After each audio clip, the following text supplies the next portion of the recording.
I'm a queen. Shopping. यस्तो चर्को घाम लागेको छ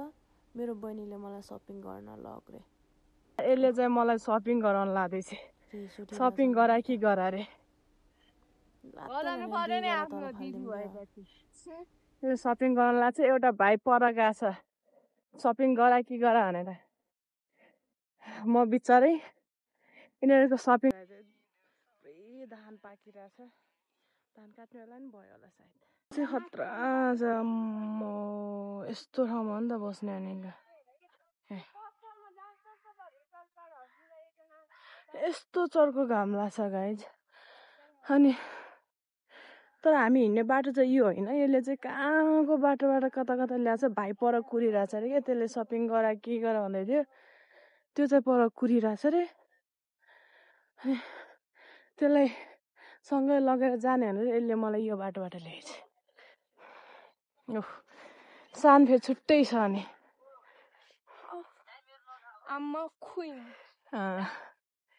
यस्तो राम्रो छ हजारी पनि त्यस्तै फुलेको छ खतरा छ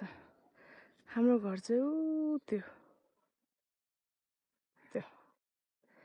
यस्तो छ भ्यू चाहिँ यस्तो छ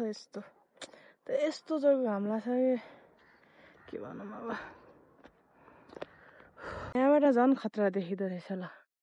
यो चाहिँ के को टावर हो यहाँबाट झन् खतरा देखिँदो रहेछ तर यो चर्को घाम लागेर होला भिडियो पनि कस्तो खिचिरहेको छ मैले चाहिँ आँखाले देखेकै छैन क्या यतिर कस्तो हरियो छ क्या थाकिसक्यो म त अहिलेसम्म पुगेको छैन उनीहरू पनि आएको छैन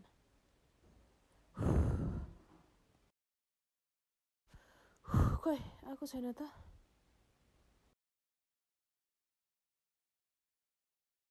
यो चाहिँ आफ्नै पारामा छ फेरि तल जाने त होइन भाइहरू अहिलेसम्म आइपुगेको छैन दुईजना आउनुपर्ने हो एक चाहिँ मेरो भाइ हो एक चाहिँ मेरो भाइको साथी यो चाहिँ तल चाहिँ जाँदैछ अझै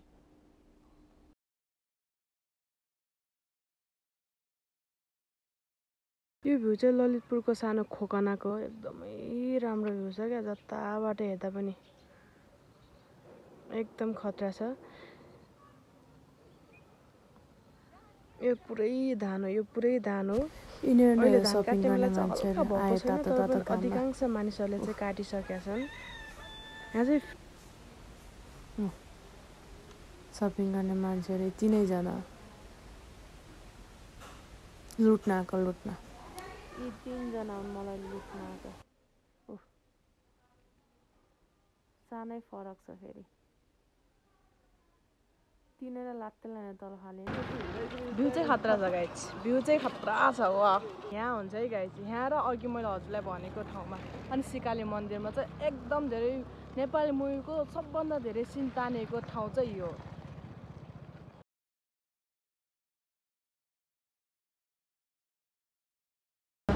बजार चाहिँ खतरा लागिरहेछ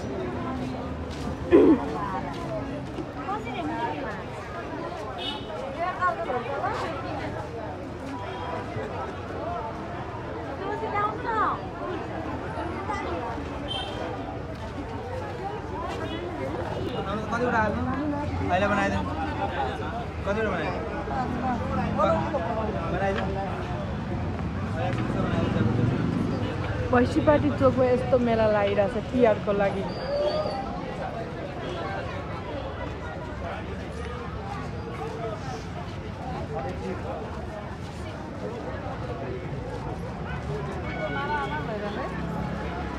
यो दुईजना शपिङ गर्न आइपुग्यो शपिङ गर्न मान्छेको भिड खुट्टा टेङ्गे ठाउँ छैन त्यहाँ ओ माई गड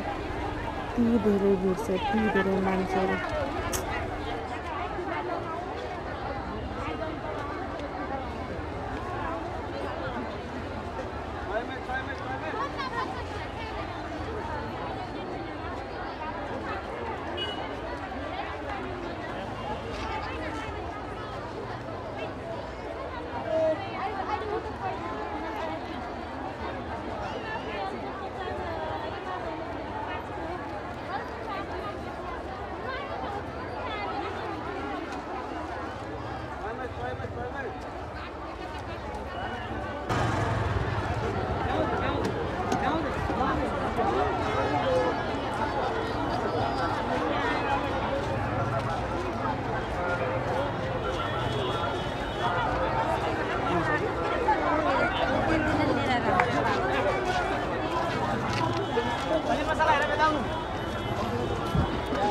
मेरो दुईवटा भाइ हराइसक्यो ल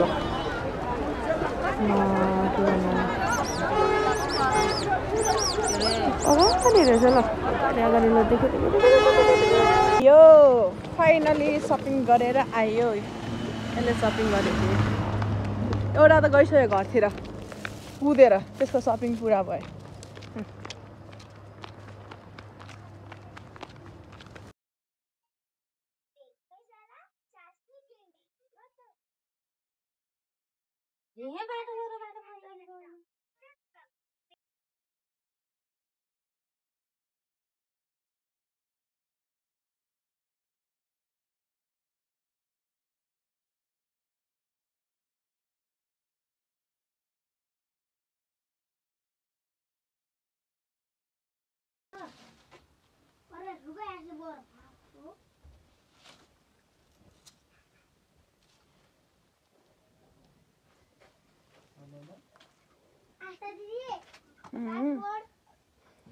एकदेखि 8 सम्म